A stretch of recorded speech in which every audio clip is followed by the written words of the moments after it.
మహిళలే ప్రత్యేకంగా మార్కెట్‌లు నడిపే ముస్లింల దేశం ఇది. ఇక్కడ చిన్న చిన్న హోటల్‌ను కూడా ఈ ఆడవాళ్ళే నిర్వహిస్తూ ఉంటారు. ఇవే కాకుండా ఈ దేశంలో కరెంటు ఉచితంగా లభిస్తాయి. అంతేకాదు వ్యవసాయం చేయడానికి అవసరమైన విత్తనాలు కూడా ఉచితంగా ఇస్తారు.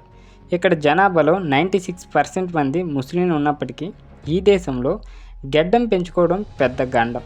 గెడ్డాన్ని పెంచడంపై నిషేధం అసలు అమల్లో అయితే ఉంది. 40 ఏళ్లలోపు పురుషులు గెడ్డం పెంచకూడదు. అలా ఎవరైనా గెడ్డం పెంచితే మాత్రం శిక్ష తప్పదు. ఇక ఈ దేశంలో ఒక ప్రదేశం ఉంది. అది ఎలాంటిదంటే వందల సంవత్సరాలుగా మండుతూనే ఉండే ఒక ప్రదేశం. ప్రజలు దీన్ని హెల్స్ డోర్ అని అయితే పిలుస్తారు. అంటే నరకపు దారి అని అర్థం. ఇక్కడ కొన్ని కఠినమైన చట్టాలు కూడా ఉన్నాయి. వాటి గురించి తెలిస్తే మీరు ఖచ్చితంగా ఆశ్చర్యపోతారు. అదే తుర్కిస్తాన్ అనే దేశం. ఈ దేశ ప్రజలు రష్యా తర్వాత భారతీయులను ఎంతగానో ఇష్టపడతారు. ఈ అద్భుతమైన దేశం గురించి, దాని సంస్కృతి, చరిత్ర అండ్ ప్రజల జీవితం, అక్కడ దొరికే ఆహారంతో పాటు కొన్ని అందమైన ప్రదేశాల గురించి ఈ వీడియోలో తెలుసుకుందాం. సో వీడియోని ఎవరైతే కొత్తవారు చూస్తున్నారో తప్పకుండా ఛానల్ సబ్స్క్రైబ్ అయితే చేసుకోండి.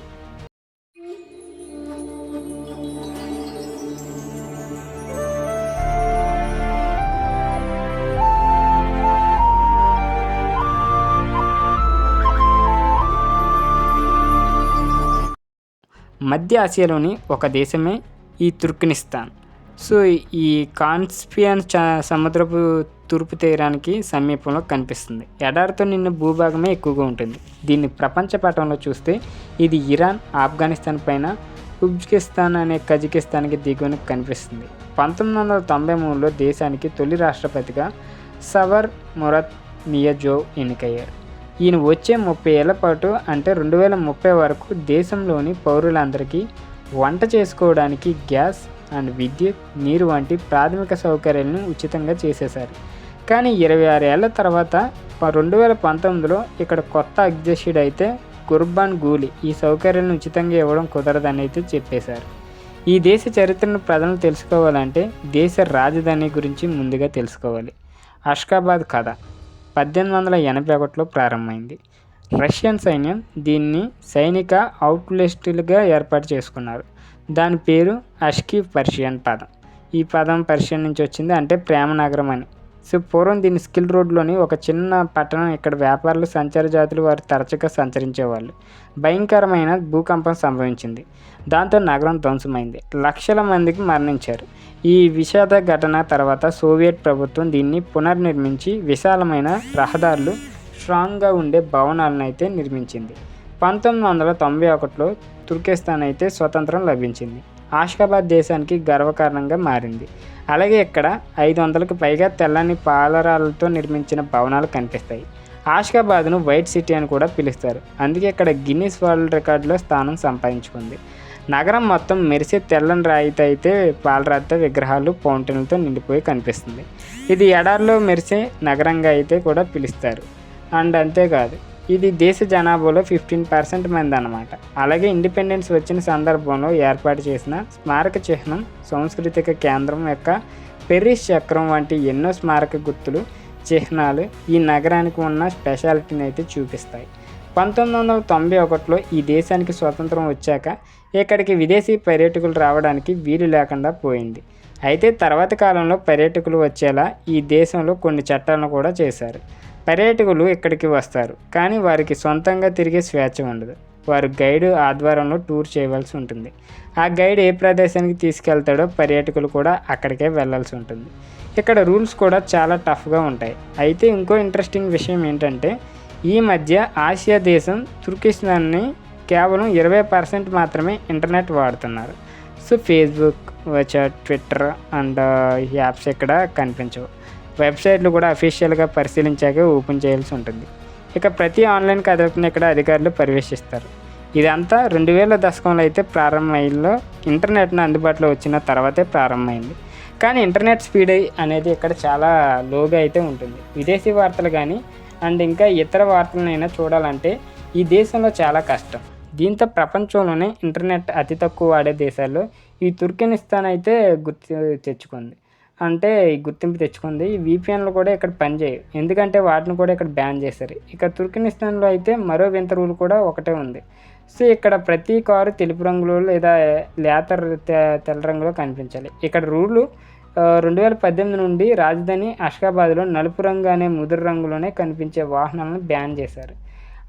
ఎందుకంటే ఈ నగరం వైట్ సిటీగా పేరు తెచ్చుకుంది కాబట్టి వాహనాలు కూడా వైట్ కలర్స్లోనే ఉండేలా రూల్ని అయితే పాస్ చేశారు.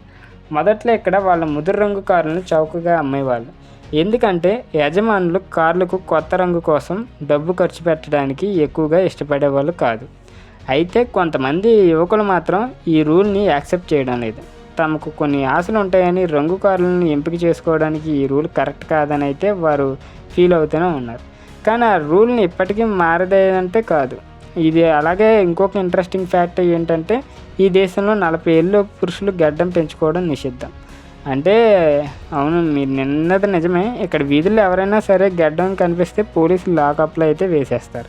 2000 సంవత్సరంలో అయితే ప్రారంభంలో మొదటి అధ్యక్షుడు సఫర్ మురాద్ నివాజీ అనే ఈ నిబంధనలు అయితే అమల్లోకి తీసుకొచ్చారు. ఇక్కడ గడ్డం అనే కాన్సెప్ట్ ఒక మతానికి సంబంధించిన ఐడెంటిటీగా భావించే అవకాశం ఉంది కాబట్టి గడ్డం పెంచుకోవడాన్ని ఇక్కడ నిషేధించారు.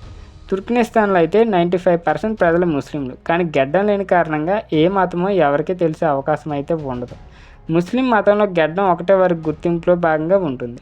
అయితే గడ్డం పెంచకూడదన్న రూల్ కారణంగా చాలామంది అక్కడ యూత్లో ఒక అసంతృప్తి కనిపిస్తూనే ఉంటుంది. ఇది తమ స్వేచ్ఛకు భంగం కలిగించే అంశం అని అయితే కొంతమంది అంటూ ఉంటారు. ఈ రూల్ కారణంగా ఇక్కడ పురుషులంతా క్లీన్ లుక్లో అయితే కనిపిస్తారు. రూల్స్ గురించి చెప్పాలంటే ఈ దేశం మరో ఉత్తర కొరియాని తలపిస్తుంది. ఇక్కడ గడ్డాలపై ఈ బ్యాన్ కరెక్టేనా? మీకు ఏమనిపిస్తుందో కామెంట్ సెక్షన్లో అయితే తెలియజేయండి. ఈ మధ్య ఆసియా దేశంలోని చాలా ప్రాంతం ఖాళీగా ఉంటుంది. ఎందుకంటే ఇక్కడ ప్రతి చదరపు కిలోమీటర్కు 12 మంది మాత్రమే నివసిస్తూ ఉంటారు. ఈ దేశంలో 80% భూభాగం కరంకు ఎడారితో కప్పబడైతే ఎండలో అందంగా ప్రకాశిస్తూ కనిపిస్తుంది. ఇది ఎంత పెద్ద దేశంలో జనాభాని వేల మీద లెక్క పెట్టచ్చు. ఇక్కడ ప్రాంతం 4,88,100 చదరపు కిలోమీటర్లు. అయితే ఇక్కడ ఉండే జనాభా 60 లక్షలు మాత్రమే. ఎందుకంటే ఎడారిలో బతకడం కష్టం, నీటి కొరత కూడా ఎక్కువగా ఉంటుంది. సిటీలో ఉండే ప్రజలు ఎలాగైనా బతకగలరు, కానీ గ్రామంలో ప్రజలు ఒంటెలను పెంచుకుంటూ ఆకలితో అలమటిస్తూ జీవిస్తూ ఉండాలి. ఈ ప్రాంతం ఎంతో ప్రశాంతంగా ఉంటుంది, కానీ బతకడం మాత్రం చాలా కష్టం. డెవలప్మెంట్ కూడా ఏమాత్రం ఉండదు. ఈ దేశంలో వ్యాపారం, పర్యాటకం కూడా చాలా తక్కువగా ఉంటుంది. ఎందుకంటే పర్యాటకులు రావాలంటే వీసాలు అంత తొందరగా దొరకవు. ఇక మరో ఇంట్రెస్టింగ్ ఫ్యాక్ట్ ఏంటంటే క్రేటర్ డోర్. ఇది 50 సంవత్సరాలుగా కార్కుమ్ ఎడారిలో నిరంతరాయంగా మండుతూనే ఉంది. 1971లో సోవియట్ శాస్త్రవేత్త గ్యాస్ కోసం డ్రిల్లింగ్ చేస్తుండగా భూమి కుంగిపోయింది. 170 మీటర్ల వెడల్పు, 30 మీటర్ల లోతులో ఒక పెద్ద బిలం ఏర్పడింది. అదే సందర్భంలో విషవాయువు బయటకు వచ్చింది. ఆ శాస్త్రవేత్త దానికి నిప్పు అని పేరెట్టారు. అయితే ఈ మంటలు కొన్ని వారాల్లోనే ఆరిపోతాయని భావించిన అనుకున్నట్టుగా ఆ మంటలు ఆరలేదు. అలా 54 ఏళ్ళగా ఇప్పటికే ఇంకా మండుతూనే ఉంది. రాత్రి సమయంలో వేల మైళ్ళ దూరంలో ఈ మంటలు కూడా కనిపిస్తాయి. తుర్క్మెనిస్తాన్ అయితే ప్రపంచంలో 4వ అతిపెద్ద గ్యాస్ నిల్వలు ఉన్న దేశం. ఈ క్రేటర్ డోర్ కారణంగా ఇప్పుడు పెద్ద పర్యాటక ఆకర్షణగా ఉంది. ఇక్కడ ప్రతి సంవత్సరం ముఖ్యంగా రాత్రి వేళల్లో ఇది మండుతున్నప్పుడు చూడటానికి సుమారు 10,000 మంది వరకు వస్తారు. పర్యాటకులు బస చేయడానికి సమీపంలో ఒక శిబిరం కూడా ఉంది. 2013లో జార్జ్ క్లూనీస్ అనే రీసెర్చ్ బిలం కిందకి దిగి ఎంత వేడిలో కూడా బతికే బ్యాక్టీరియా కనుగొన్నారు. అయితే ఈ మంటల పర్యావరణానికి పెద్ద ప్రమాదాన్ని సృష్టిస్తాయని పర్యావరణవేత్తలు అయితే చెప్తున్నారు. మిథేన్ అంటే CO2 గ్రీన్ హౌస్ వాయువులు విడుదల చేస్తున్నాయి. ఇవి శీతోష్ణ స్థితిని ప్రభావితం చేస్తున్నాయి. 2022లో అధ్యక్షుడు గుర్బాన్ గుల్లీ దీన్ని ఎలాగైనా ఆర్పాలంటూ ఆదేశించారు, కానీ దీనికి పరిష్కారం ఎంతవరకు దొరకలేదు.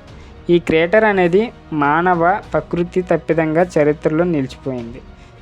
ఇది ఒక నీసా అండ్ యునెస్కో ప్రపంచ వారసత్వ ప్రదేశంగా ఉన్న పురాతన ప్రాంతం. ఈ నీసా అష్గాబాద్కు 18 కిలోమీటర్ల దూరంలో ఉన్న ఈ ప్రాంతం క్రీస్తు పూర్వం 250లో నిర్మించిన పార్థియన్ అనే సామ్రాజ్యానికి మొదటి రాజధాని. ఈ పర్షియా, గ్రీస్, చైనా సంస్కృతులు కలిసిన స్కిల్ రోడ్లో నీసా ఒక ప్రధాన వాణిజ్య కేంద్రంగా ఉండేది. తర్వాత ఈ 2 విభాగాలు అయితే విభజించబడింది. అండ్ ప్రజలు నివసించే న్యూ నీసా రాజకోటలు, దేవాలయాలు ఉన్న పాత నీసా పేర్లతో విడగొట్టారు. ఇక్కడ మట్టి గోడలు, ప్యాలెస్లు, శిథిలాలు, పురాతన శిల్పాలు అప్పటికి చరిత్రను అయితే చెప్తున్నాయి. ఇంకా శాస్త్రవేత్తలు ఇక్కడ జరిపిన తవ్వకాల్లో వైన్ కుండల ఆభరణాలు లభించాయి. చరిత్ర, పురావస్తు శాస్త్రాలపై ఆసక్తి ఉన్న టూరిస్టులు మాత్రం ఈ ప్లేస్ చూడాల్సిందే. ఏదేమైనా తుర్కనిస్తాన్ వెళ్ళాలంటే గైడ్ని పెట్టుకొని మాత్రమే వెళ్ళండి. సో వీడియో నచ్చితే తప్పకుండా లైక్ చేయండి. ఇలాంటి ఇంట్రెస్టింగ్ ఫ్యాక్ట్స్ అండ్ స్టోరీస్ కోసం మన ఛానల్ తప్పకుండా సబ్స్క్రైబ్ అయితే చేసుకోండి.